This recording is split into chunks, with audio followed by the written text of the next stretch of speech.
Good morning, everyone. Good morning, ma'am. No. Attendance, please.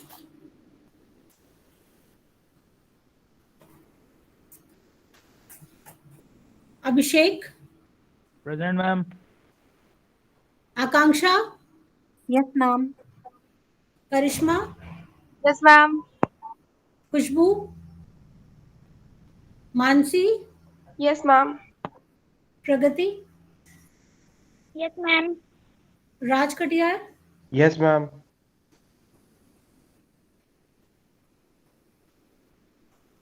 Satyam, Yes, ma'am. Tej Pratap, Yes, ma'am. Vikas, Yes, ma'am. Vivek, Present, ma'am. Vikrant. Present, ma'am.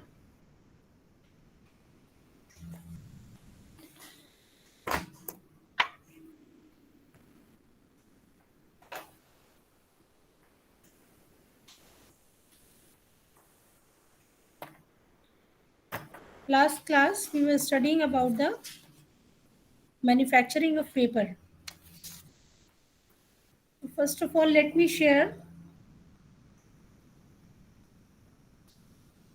the screen of previous class, okay?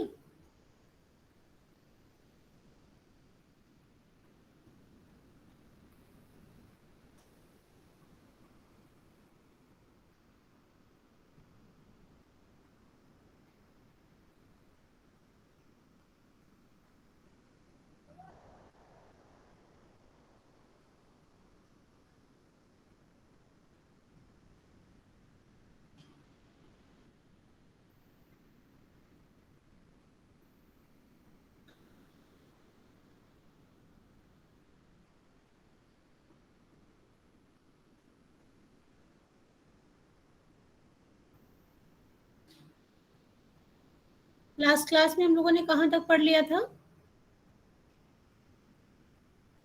Pulp formation जो है, ठीक है, pulp formation पढ़ लिया था. इसके बाद start करना था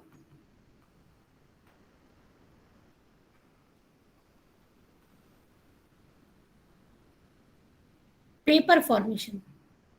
So the first step of paper manufacturing was the is the pulp formation that we have studied in the previous classes. That pulp is prepared by three means: mechanical pulping process, chemical pulping process, and chemical mechanical pulping process.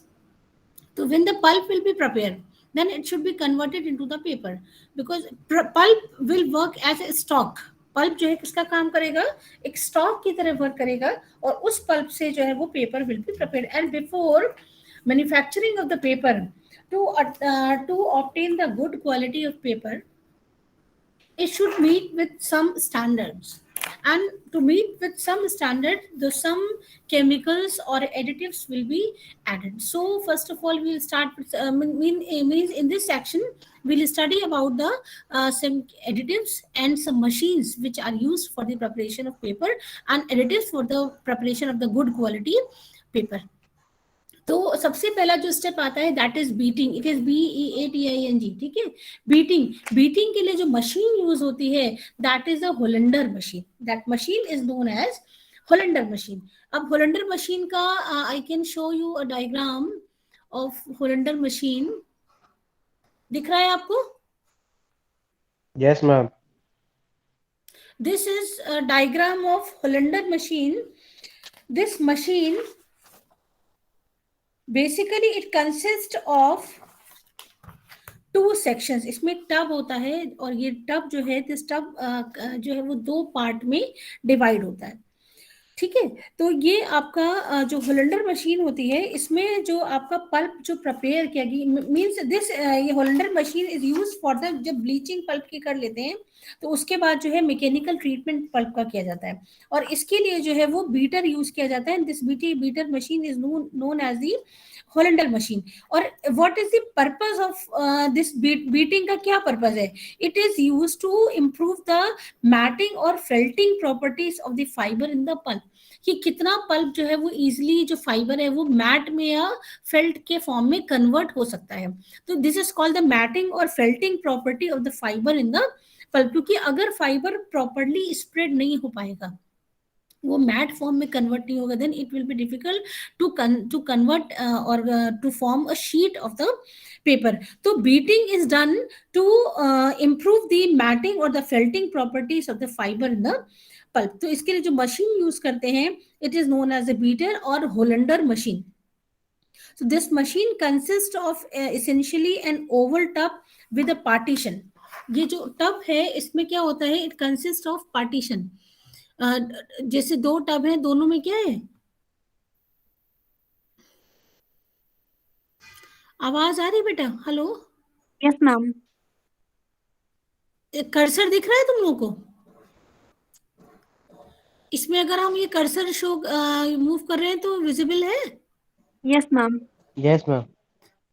हाँ, एक second wait करना जरा।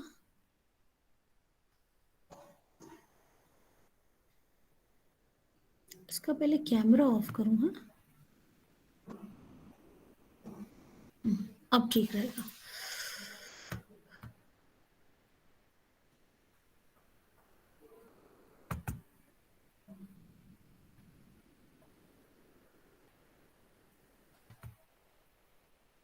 तो आप देख सकते हो ये होलेंडर मशीन इट कंसिस्ट, जो बेसिक मतलब कोई भी बहुत सारे डिजाइन्स जो है, you can get more of the pictures on internet available. तो बेसिक जो इसका जो कंस्ट्रक्शन होता है, इसमें क्या होता है कि it consist of oval tub and this tub has partition. एक साइड में, one side of this partition is a cylindrical motor, ठीक है, and this is driven, motor driven roll होता है। ये जो बीच में आप देख रहे हैं ना, इसमें रोल है, ये किससे चलता है? ये रोल जो है वो मोटर से चलता है। तो जो जब ये मोटर ऑन करते हैं तो ये क्या होता है, इसमें पल्प को फिल करते हैं तो ये बीट करता जाता है, बीट करके इस सेक्शन में वापस आता है पल्प, और फिर जब एक्सेस हो जाता है तो फिर यहाँ पे चला जाता है, फिर ये बीटिंग होते होते इधर आता है, फिर यहाँ से इधर। तो इस तरीके से ये क्या करता है, जो रोलर होता है वो क्या करता है, जैसे बीटर का काम होता है फेंटने वाला काम होता है, तो वैसे ही बीटिंग जो है वो उसकी करता है। और इसमें जो है, this is you can see here the construction of this Hollander machine. और जो स्लरी है वो पूरे समय इसका रोटेशन होता रहता है, जो स्लरी मीन्स जो पल्प है उसका पूरे समय रोटेशन होता रहता है इस बीटिंग मशीन में, ठीक है। इसके बाद जो नेक्स्ट स्टेप आता है that is the stock preparation. So again I will move to the next slide.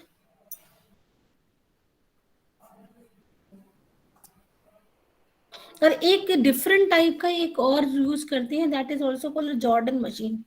एक जो है वो बीटर और यूज करते हैं, उसको बोलते हैं जॉर्डन मशीन।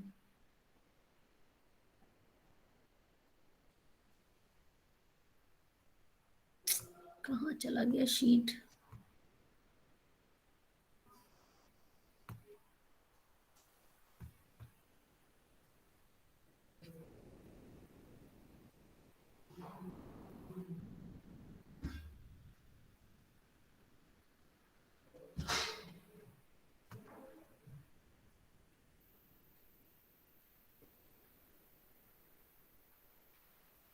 अभी तो आपको ये ऐड नहीं बेटा, एक सेकेंड वेट करना। ये इसको ले ही नहीं रहा है।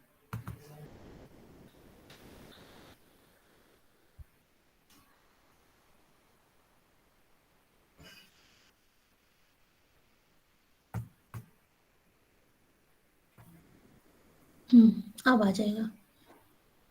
हाँ, ये देखिए जो सेकेंड टाइप ऑफ मशीन है that is a Jordan engine. Jordan engine में भी क्या होता है, ये बेल्ट लगा होता है इसके अंदर, देख रहे हैं आप, ये बीटर लगा होता है, रोल कर रहा होता है। यहाँ से क्या आपका क्या किया जाता है कि जो मोटर ड्रिवन बीटर है इसमें एंटर कराया जाता है किसको, स्लरी को। स्लरी जो होता है कंटिन्यूअसली रोटेट करता रहता है, और रोटेट करके ये दिस इज द आउटलेट। तो ये एक कोनिकल रिफाइनर इसको बोलते हैं, this is also called a conical refiner. तो ये इसके अंदर ये आप जो लाइनिंग देख रहे हैं ना डॉटेड डॉटेड लाइन से, ये चैम्बर होता है जो क्या होता है कंटिन्यूअसली रोटेट होता रहता है। तो जैसे जब जनरेटर स्टार्ट करते हैं ना तो वो रोटरी मोशन में हैंड को चलाते हैं, ऐसे ही ये मोटर क्या करती है, इसको कंटिन्यूअसली ऐसे रोटेट कर रहा होता है। तो इससे भी क्या होती है, बीटिंग होती है। इसके बाद बीटिंग के बाद इसको रिफाइनिंग क्या, रिफाइनिंग का भी काम है कि अच्छी तरीके से इसको बीट कर देना और यूनिफॉर्म स्लरी को यूनिफॉर्म उसमें मतलब कंसिस्टेंसी में कन्वर्ट कर देना। इसके बाद आता है next step is the stock preparation. जी देखिए, जो रिफाइनर्स होते हैं, ये refiners are controlled by the hand wheel. तो पहले के टाइम पे तो हैंड व्हील से कंट्रोल होते हैं, बट अब जो रिफाइनर आने लगे हैं वो किससे, मोटर ड्रिवन होते हैं। तो आपको जैसे ये डायग्राम दिखाया तो इसमें क्या है कि ये आपका हैंड जो है वो ये मोटर ड्रिवन है, और ये पहले क्या होते थे, जो आते थे ये हैंड ड्रिवन होते थे, तो हाथ से इसको बीट किया जाता था। लेकिन अब ये जो प्रेजेंट जो टेक्नोलॉजी में क्या है, these are motor driven refiner. तो फर्स्ट स्टेप बीटर में ले जाएंगे, beater is a Hollander machine. और उसके बाद जो नेक्स्ट आता है रिफाइनिंग के लिए, एक कोनिकल जो होते हैं आपके मशीन्स होते हैं उसमें ले आते हैं। These are and the common example of this refiner is the Jordan engine. इसके बाद जो नेक्स्ट स्टेप है आपका, that is the stock preparation.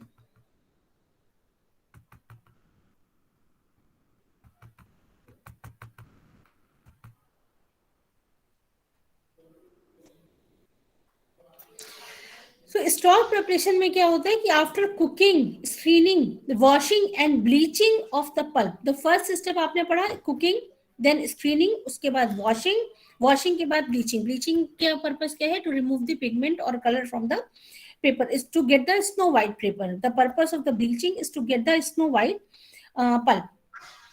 तो नेक्स्ट स्टेप आता है that is the preparation of stock. ठीक है, क्योंकि the pulp which is obtain after the cooking, screening, washing and bleaching is not suitable for the manufacture of the most grades of the paper. इस paper से जो sheet बनती है, इस pulp से जो शीट बनती है, वो शीट कैसी होगी, the sheet will have low strength, high bulk, open irregular texture and uneven formation, and it would disintegrate readily when wetted with water। तो जो आपकी पेपर यानी कि जो अभी तक जो स्टेप्स हम लोगों ने पढ़े, उससे जो पेपर आपका फॉर्म होता है वो that is not of good quality paper. And the drawbacks जो उसके हो सकते हैं वो क्या क्या हो सकते हैं, the paper sheet manufactured from this pulp will have the low strength, high bulk, open irregular texture and with uneven formation, और easily जैसे ही wet होगा तो पेपर क्या हो जाएगा, disintegrate यानी कि फट जाएगा।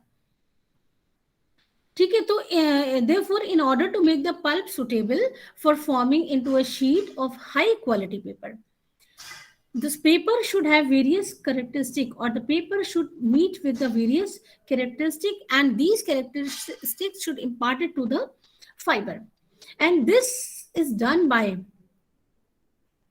adding other types of additives like the pulps, dyes, chemical additives, fillers, etc. ठीक है, so the mechanical treatment by working with beater refiner also improve the property of the fibre. जो अभी हम लोगों ने स्टेप पढ़ा कौन कौन सा, जो आपका मैकेनिकल ट्रीटमेंट था वो पेपर की क्वालिटी को वैसे भी, क्योंकि मैकेनिकल ट्रीटिंग में हम क्या कर रहे हैं, पेपर को अच्छे से बीट कर रहे हैं। बीट करने का मतलब क्या है कि अगर कहीं पे लम्स होंगे या नॉट होंगे या आपका जैसे कोएगुलेट टाइप का हो जाता है, थिक पार्टिकल्स होंगे, वो सब बीटर में क्या हो जाते हैं, फाइन। उसमें रिफाइनर का काम क्या है कि और अच्छे से ग्राइंड कर देना, तो एकदम फाइन पार्टिकल में कन्वर्ट। तो जो आपका ये मैकेनिकल प्रोसेसिंग होती है that actually improves the quality of the pulp. लेकिन इसके अलावा भी तो ये जो पल्प हमको मिल रहा था, pulp produced after the mechanical treatment is known as the stock. And this stock, the different additives, pulp, pigments, fillers, etc. are added to improve the quality of the paper. And the very important factor in the manufacturing of paper is the control of the consistency. सबसे बड़ी चीज क्या है कि paper में consistency को control करना. तो ये कंसिस्टेंसी कैसे कंट्रोल करेंगे? देखिए, इसके लिए एक फॉर्मूला है. First of all you have to find, देखिए this is the mechanical pulping of paper. इसके बाद जो consistency, the manufacture of paper, the control of consistency of the pulp is very important. And this consistency is actually defined as the percentage of weight of dry fibrous material in any combination of the pulp and paper of the stock pulp. तो ये consistency is expressed in terms of this formula, that is C is equal to F upon W into 100. Consistency of the sample, it is calculated in the percentage. It is obtained by dividing the weight of fibrous material in the sample divided by the total weight of the sample. जो paper है उसमें आपका total weight कितना है paper का, और उस total weight में कितना फाइब्रस मटेरियल है. This actually tells about the consistency. तो ये जितना ज्यादा फाइब्रस मटेरियल होगा पेपर की कंसिस्टेंसी उतनी ही ज्यादा होगी, और जितना फाइबर कम होगा, क्योंकि जैसे फिलर्स हैं और एडिटिव्स हैं, ये भी क्या करते हैं, पेपर का वेट को बढ़ाते हैं.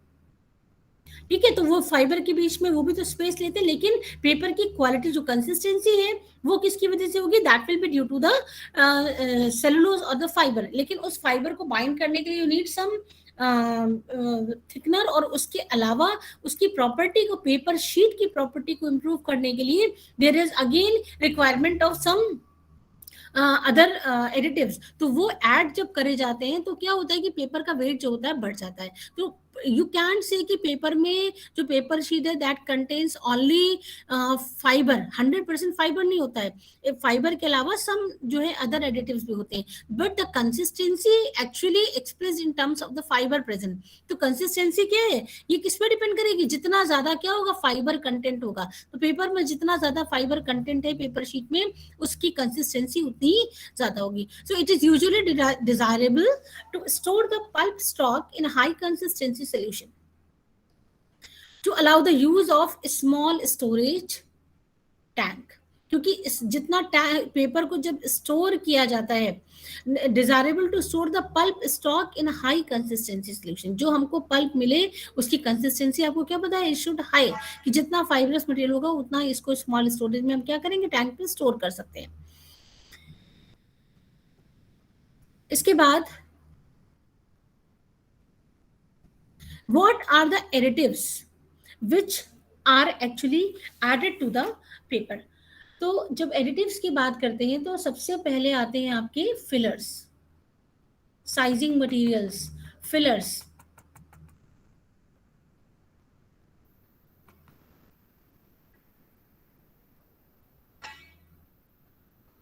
ठीक है, फिलर्स का काम क्या है?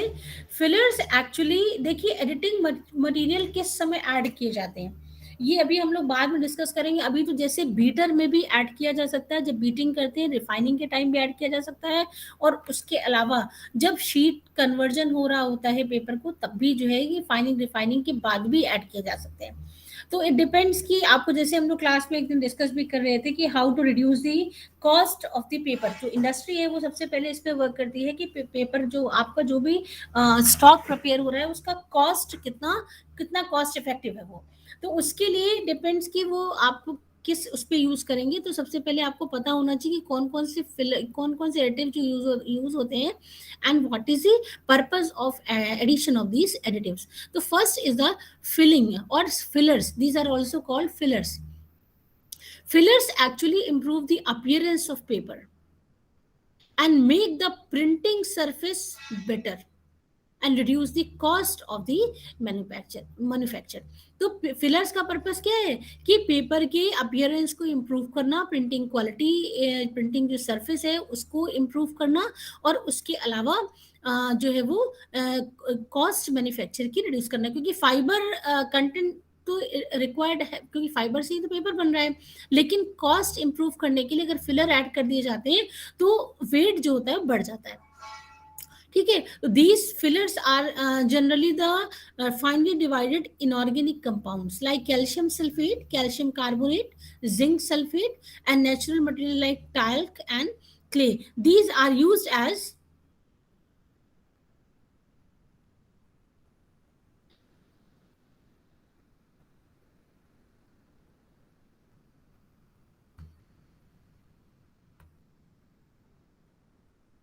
ये मूव नहीं कर,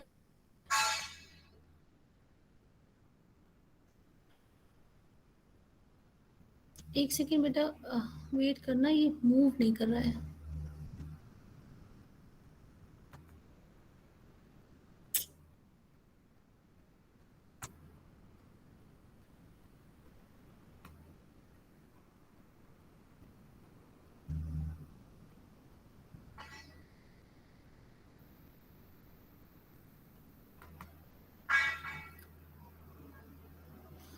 चलिए तब तक स्टार्ट करते हैं. तो फिलिंग के लिए जो मटेरियल्स यूज होते हैं, these are basically finely divided inorganic compounds like calcium sulphate, calcium carbonate, zinc sulphate, talc and clay.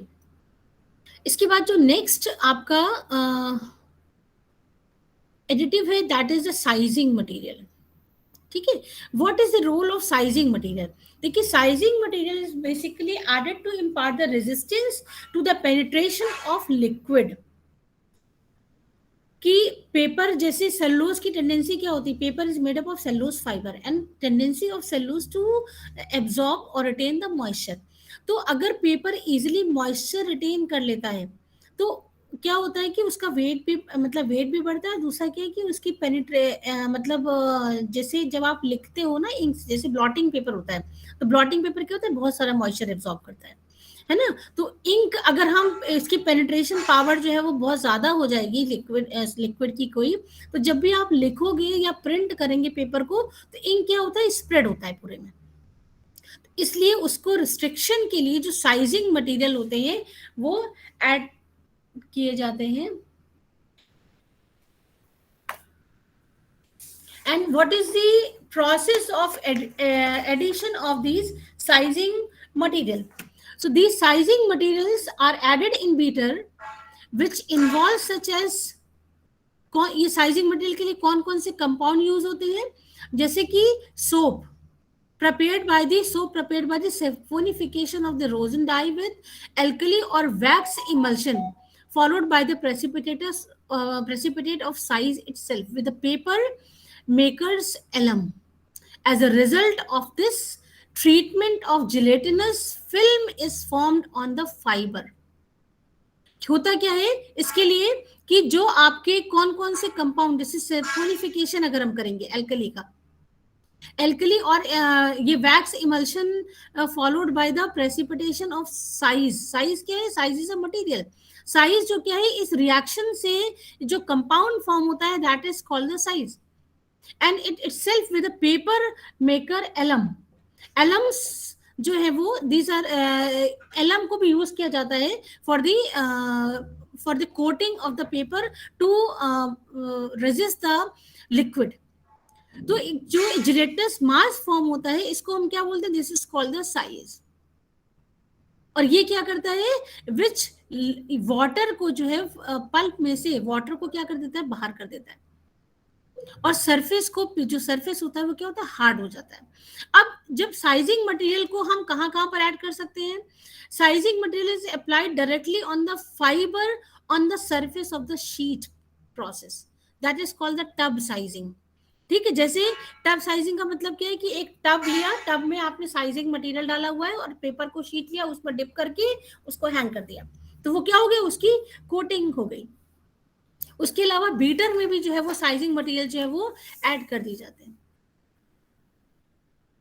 या जिस समय फेल्ट मशीन पे पेपर चल रहा होता है, उस समय भी उसको उसमें से पास होके क्या हो जाता है, निकलता. फेल्ट मशीन क्या होती है, जब पेपर को पल्प को जब शीट में कन्वर्ट किया जा रहा होता है, तो फेल्ट मशीन पे मूव करता है. तो उस समय भी क्या होता है कि इसको जो है वो फेल्ट मशीन पे भी स्प्रेड करा करके, मतलब फेल्ट मशीन से शीट निकलेगी और वो डिप होते हुए फिर किसमें, दूसरी फेल्ट मशीन में चली जाएगी जहां से स्क्वीजिंग हो जाती है एक्स्ट्रा मटेरियल की।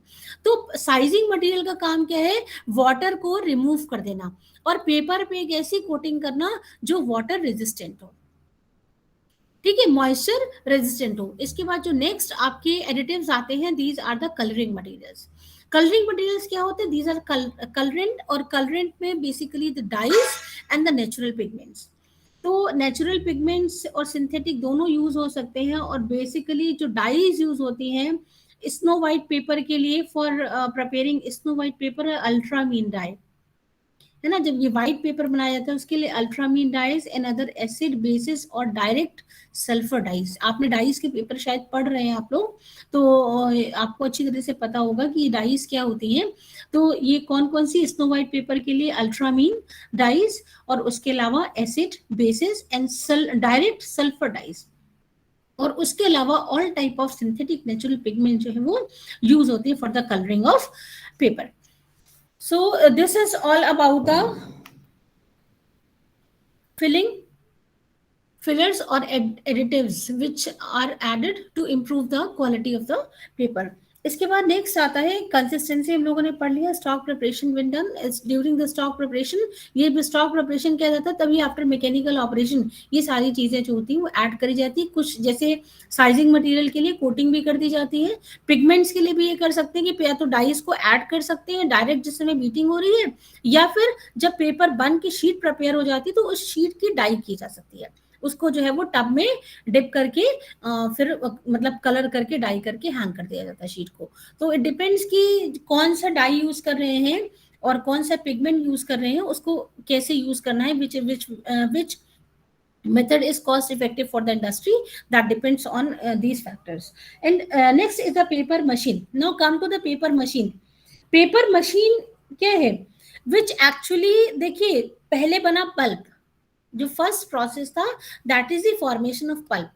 पल्प के बाद क्या बना, स्टॉक।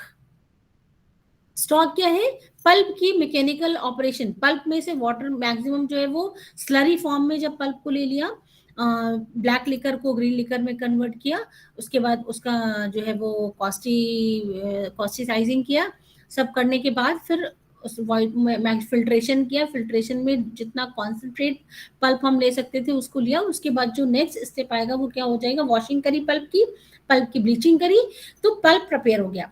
ब्लीच्ड पल्प, जो ब्लीच्ड पल्प है that will send for the mechanical treatment. जब पल्प का मैकेनिकल ट्रीटमेंट किया, mechanical treatment will be done in the Hollander machine, beater and refiners. उसके बाद जो प्रिपेयर हुआ that is the stock. After mechanical operation और mechanical processing of the pulp, mechanical treatment of the pulp, जो product मिल रहा है that will known as a stock. Now उसको हम क्या बोलेंगे, स्टॉक बोलेंगे। अब ये स्टॉक के बाद ये this stock will send to the paper machine. Stock के बाद क्या बनेगा, आपका पेपर बनेगा। तो 3 स्टेप हो गए। पहला क्या हो गया, फॉर्मेशन ऑफ पल्प। सेकेंड, जब पल्प बन गया तो पल्प में क्या है, pulp will be form by the different mechanical and chemical treatment. और उसके बाद उसमें से भाई जब पेपर आपका पल्प बन गया तो जो स्टॉक में कब कन्वर्ट होगा, जब उसमें से जो केमिकल्स हैं उनको क्या कर लिया जाए, बाहर निकाल लिया जाए। तो इट इज नेसेसरी कि जब पेपर बनता है तो उसमें केमिकल यूज होते हैं, मैक्सिमम को हम बाहर कर सके। जो केमिकल पल्पिंग प्रोसेस में केमिकल्स यूज होते हैं उनको रिमूव कर देना चाहिए, तो उनको रिमूव करते हैं। जब पेपर रिमूव कर दिए, जब केमिकल्स रिमूव कर दिए जाते हैं, देन मतलब ब्लीचिंग के लिए भी जो यूज किया वो सब रिमूव कर दिया। उसके बाद फिर मैकेनिकल पल्पिंग करी, वॉशिंग पल्प को वॉश किया, ब्लीच किया, फिर उसके बाद मैकेनिकल पल्पिंग। तो जो अब मिला स्टॉक, अब इस स्टॉक में क्या किया जाएगा, स्टॉक में ऐड किए जाएंगे फिलर्स, एडिटिव्स और compounds to improve the quality of the paper. तो साइजिंग मटेरियल्स, फिलर्स और आपके pigments, these all will be added to the stock. Pulp को जब ऐड किया जाएंगे stock is prepared. Now this stock will send to the paper machine. Paper machine का काम क्या है, इस स्टॉक को पेपर शीट में कन्वर्ट करना। तो जो पेपर मशीन होती है, paper machine is of 2 type, one is the dry and, another मतलब जो पेपर मशीन 2 तरीके से काम करती है, 2 टाइप की होती है, वो अलग है। सिलेंडर, एक तो सिलेंडर मशीन और एक होती है फोल्ड्रिनियर मशीन। तो लेकिन जो पेपर मशीन होती है वो दो तरह बेसिक फंक्शन होते हैं, एक ड्राई एंड होता है, दूसरा होता है आपका वेट एंड। पहला एंड वेट एंड, दूसरा एंड ड्राई एंड। तो जो स्टॉक होता है ये जो स्टॉक होता है, इसमें एडिटिव्स ऐड करने के बाद it is supplied to the paper making machine, and the area in which paper machine is located is known as the machine room। जिस एरिया में आपका पेपर मशीन होता है उस एरिया को क्या बोला जाता है? Machine room. So you can say the stock is sent to the machine room. एक मिनट हम बेटा ये इसको पीडीएफ खोल दें।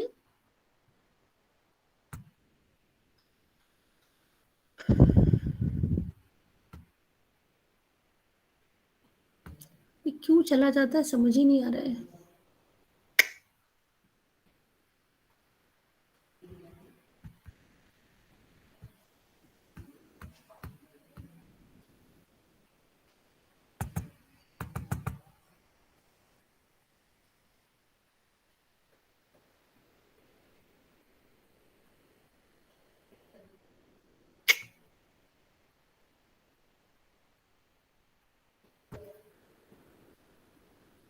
कैसे इसमें से बाहर आते हैं समझ ही नहीं आ रहा है।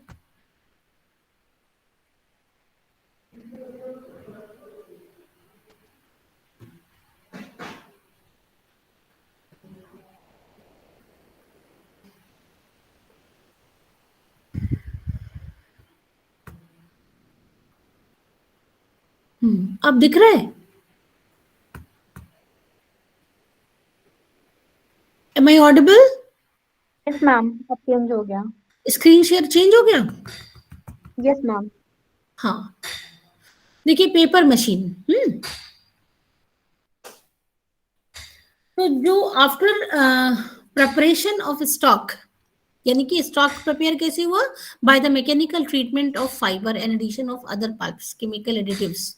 तो ये जो स्टॉक प्रिपेयर हुआ it is supplied to the paper making machine, and the area where the paper machine located is known as the machine room. And in this machine room, the final formation and drying of the sheet of paper is performed. या paper board जो है वो बनता है इस machine room में। So there are number of types of paper machine. Basic principle of the paper machine is to make मतलब जो पेपर जो प्रिंसिपल है वो किसी भी टाइप की मशीन हो, it is principle of paper formation is same. It occurs in two steps. In first step, the formation of web of paper from an aqueous suspension of stock and further dewatering, it is called wet end। तो सबसे पहले क्या, जो first step में क्या होगा कि एक जो एक्वस सस्पेंशन है, यानी कि stock aqueous suspension of fibre, that is a stock. जो सस्पेंशन है उससे क्या बनेगा? एक पेपर का वेब, नेटवर्क टाइप का पेपर का बनेगा। उसके बाद उसकी डी वाटरिंग, यानी कि वाटर को उसमें से रिमूव कर देना। So this is called the wet end of the paper machine. और जो सेकेंड एंड है उसमें क्या होगा? जो आपका ये शीट बना, जो वेब पेपर का बना, पेपर के वेब को उसकी ड्राइंग करना, फिनिशिंग करना या स्मूदिंग करना, this is called the dry end। so the any machine room has जो मशीन है that works on two step, और एक होता है wet end और दूसरा होता है dry end। तो wet end में क्या होगा? मशीन के जो आपका पल्प स्टॉक है उसका वेब बनेगा, उस स्टॉक का वेब विल बी फॉर्म और वाटर जो है वो स्क्वीज हो जाएगा। और जो सेकेंड होगा, जो ड्राई एंड होगा, उसमें पेपर का ड्राइंग होगी, फिनिशिंग होगी, स्मूथिंग होगी पेपर की। ठीक है, तो this is called the wet end and dry end. The most common type of paper machine, wet end, can be classified into two general categories। जो पेपर मशीन है वो किस तरह से, जो वेट एंड है इसको दो तरह से क्लासिफाई कर सकते हैं, cylinder machine and the Fourdrinier machine. And the more recently developed line of wet end known as the sheet formers।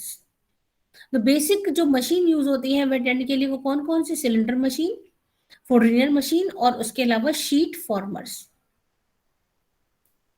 ठीक है, इसके बाद नेक्स्ट आती है आपकी cylinder machine. This machine was first developed in USA. It was the counterpart to the Fourdrinier type wet end of the paper machine। जो cylinder machine, it is ये दोनों आपके सिलेंडर और फोर्डरियर मशीन है, जो दोनों क्या है, these are the wet end machine. Is you can read the construction of in next class I will send you the pictures of these cylinder and four-linear machine. So in the cylinder machine, a revolving cylinder mold covered with a wired mesh turns partly submerged in a vat. एक vat एक container होता है, vat में chamber type का, उसमें क्या होता है, एक सिलेंडर लगा होता है वायर मेश के साथ, जो क्या होता है, मूव करता है. Into which the stock of the pulp at desired consistency is fed. The water passes through the face of the cylinder mold under this static head, leaving the fiber as a sheet on the face of the cylinder. जो cylinder का sheet, cylinder जो move कर रहा है, वो cylinder के surface पे क्या होता है, फाइबर जो होता है वो स्टिक होता जाता है. तो जब स्टिक होता जाता है तो किस में कन्वर्ट हो जाता है, शीट में कन्वर्ट हो जाता है. And the wet sheet of the paper is picked up or couched from the top of the cylinder mold by means of a traveling woolen felt pressed into the contact by couch roll and thus is carried to presses and the drying section. जो cylinder आपका, cylinder पे क्या हो गया, जो fibre था वो stick हो गया. अब उसके बाद क्या होता है, उस सिलेंडर के आगे क्या लगा होता है, एक फेल्ट लगा होता है, वुलन फेल्ट होता है, वुल का, क्योंकि उसमें क्या होता है, वाटर इजीली स्क्वीज हो जाता है. भाई कॉटन तो वाटर मॉइस्चर एब्जॉर्ब करता है, वुल जो है वो पास कर देता है पूरा मॉइस्चर. तो वो शीट क्या हो जाती है, उसको जो एक ट्रैवलिंग वुलन फेल्ट चल रहा है वो उस पे सिलेंडर पे क्या करेगा, ऐसे मूव करेगा, तो वो शीट किसमें स्टिक हो जाती है, फेल्ट में स्टिक हो जाती है. और उसके बाद उसको ड्राइंग सेक्शन में एक रोल के थ्रू क्या हो जाता है, ड्राइंग सेक्शन में ले जाते हैं. और जब ज्यादा, एक से ज्यादा सिलेंडर भी यूज करे जा सकते हैं, ठीक है. When multiply sheet such as liner boards are made with cylinder machine, यानी कि लाइनर बोर्ड, जब शीट एक के ऊपर एक शीट जब चढ़ानी होती, जैसे बोर्ड्स बनते हैं तो क्या होता है, एक पतली शीट, उसके ऊपर एक और शीट, उसके ऊपर एक और शीट. तो जब ऐसे one multiply sheet such as liner boards are made with cylinder machine, then 2 or more cylinder vats are used with each cylinder forming a liner of the multiply sheet. Her 2-3 cylinder line से लगाए जाते हैं और sheet एक के ऊपर एक क्या करती जाती है, मूव करती जाती है. जैसे ही वो रोल होगा सिलेंडर तो शीट दूसरे पे चली जाएगी, लास्ट वाले पे सेकेंड वाले पे फर्स्ट वाले, फाइनली वो किस में चला जाएगा, फेल्ट, जो आपका फेल्ट मूव कर रहा है. फेल्ट जब समझ गए ना कि felt is a strip of cloth जिसपे कि क्या रोल करता रहता है, शीट जो है सिलेंडर मूव किया, सिलेंडर के नीचे फेल्ट लगा तो फेल्ट पे मूव होके ऐसे चला जाएगा. ठीक है. तो these machines are also more suitable for producing heavier grades of paper boards. Paper boards के लिए भी इसको यूज करते हैं. ठीक है. Next is the Fourdrinier machine.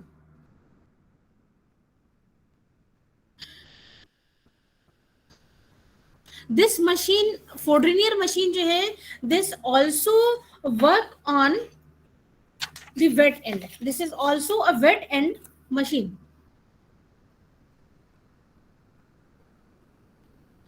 इन फोर्डरियर मशीन में देखिए क्या होता है, the stock of the pulp is deposited on a continuous belt like moving wire screen of the machine. जैसे सिलेंडर में आपके क्या होता है, सिलेंडर लगा होता है, सिलेंडर के ऊपर फाइबर क्या होता है, स्टिक होता जाता है, शीट में कन्वर्ट होता जाता है.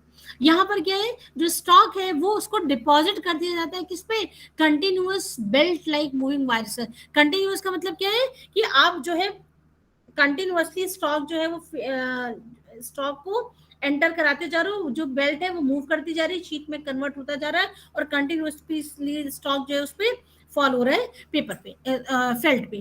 ठीक है. तो pulp is deposited on a continuous belt like moving wire screen of the machine. एक वायर का स्क्रीन होता है, उस पे जो है स्टॉक जो है कंटिन्यूअसली फॉल होता रहता है और वो मूविंग होता है, मूव करता रहता है. By means of a head box, mean by forcing the pulp through a series of jets. Pulp को कैसे इंप्लीमेंट किया जाता है, जो स्टॉक है उसको जेट के थ्रू, जिससे वो यूनिफॉर्मली क्या करते हैं, स्प्रेड करते हैं. तो स्प्रेडिंग टाइप उस पे शीट पे, और वो जो वायर का स्क्रीन है वो मूव कर रहा है, और जो है वो मोटर के थ्रू, जो है वो जेट के थ्रू उसको पल्प को उस पे फीड किया जाता है, डिपॉजिट कर दिया जाता है. The width of the jet is fixed in accordance with the width of the paper sheet being made. तो जो जेट है उसका जो कैपेसिटी है, किसकी, जेट की जो इम्प्लीमेंटेशन की कैपेसिटी, कितना वो फोर्स से उसको अप्लाई, कितना सप्लाई करेगा पल्प, वो वो फिक्स होती है कि पर यूनिट एरिया इतना पल्प जो है वो स्प्रेड होगा, तो उससे उतनी ही शीट, उतनी थिकनेस का शीट जो है वो मिलेगा। तो इसको एडजस्टेबल होता है। तो जेट के फोर्स को एडजस्ट करके जो पेपर की शीट की थिकनेस है उसको क्या किया जा सकता है, चेंज किया जा सकता है। And the characteristic of the pulp stock and the drainage capability of wet end at any given shape of the machine. ठीक है, जो सबसे ओल्डेस्ट मशीन थी उसका स्पीड जो कितना था, 300 feet per minute, producing a sheet of paper between 72 inches to 100 inches in width. किसमें कन्वर्ट करता था, जो ओल्डर मशीन थी वो 300 फीट, एक मिनट में 300 फीट जो है वो जेट मशीन स्प्रेड करती थी, किसको, मतलब पल्प को, और उससे जो शीट बनती थी उसकी थिकनेस कितनी थी, विड्थ जो बनती थी वो 72 से 100 inches in width. In the modern machines, the speed is as high that 5,000 feet per minute, making sheets paper of over 380 inches in a width. ये क्या है, पूरा शीट का बंच, जो शीट का बंच बनेगा उसकी फिर कटिंग कर दी जाती है, क्योंकि शीट क्या होती है, रोल होती जाती है। शीट आप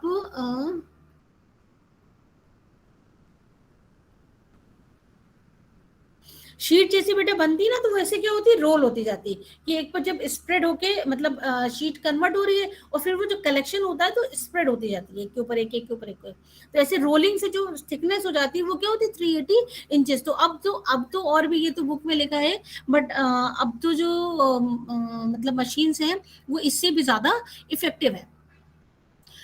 सो this is the Fourdrinier machine. ठीक है, इसके बाद जो ड्राइड पेपर होता है, इसमें ड्रायर्स लगे होते हैं मशीन को, किसमें शीट को जो है वेट एंड से निकाल के फिर ड्राइंग के लिए भेज दिया जाता है। देखिए इसमें लिखा है, तो शीट, इसको आप पढ़ लीजिएगा थोड़ा सा, कि जो शीट्स बनती है उनको कैसे ड्राइंग करते हैं, ड्राइंग करने के बाद इसको फिनिशिंग स्टेज में ले जाते हैं। तो इसके लिए जो very important process, that is the calendering, is one of the important operation in finishing of the paper. The calendaring process sheet में convert करता है। This process consists of ironing of sheet of paper between heavy polished steel rollers. जो sheets बनती हैं वो polished steel rollers के बीच में उनको क्या करता है, move किया जाता है, और इससे पेपर का जो सरफेस होता है बहुत स्मूथ होता है। So calendering is the process to get the smooth surface, and for this the paper sheet तो क्या किया जाता है, पेपर शीट को दो रोलर्स के बीच में, जो आयरन के रोलर्स होते हैं उसके बीच में से पेपर को पास कराया जाता है, and the sheet of the paper is then one into large roll and becomes from the calenders. ठीक है, इससे जो different grades of papers are obtain. So this is all about the process to get the paper. It means manufacture of the paper from pulp, और pulp से stock, और stock के बाद फिर आपका paper formation। ठीक है, आ जाते हैं हम इस पे वापस।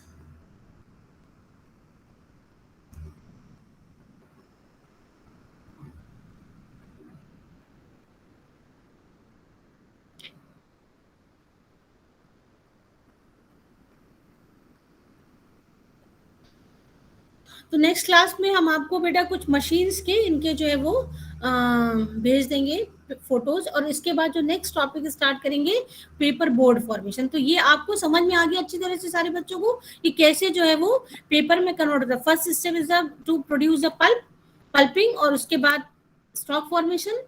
स्टॉक फॉर्मेशन के टाइम ही केमिकल्स एडिटिव ऐड किए जाएंगे, और उसके बाद जो है फिर पेपर मशीन से, यानी कि पेपर शीट कन्वर्जन। तो पेपर मशीन का रोल क्या है, to convert stock into the paper sheet या पेपर बोर्ड्स। किसी बच्चे को कोई दिक्कत तो नहीं, समझ में आ गया? Yes ma'am. ठीक है, तो बेटा आज की क्लास यहाँ ऑफ कर रहे हैं, और नेक्स्ट क्लास से हम जो है वो पेपर बोर्ड जो है वो स्टार्ट करेंगे।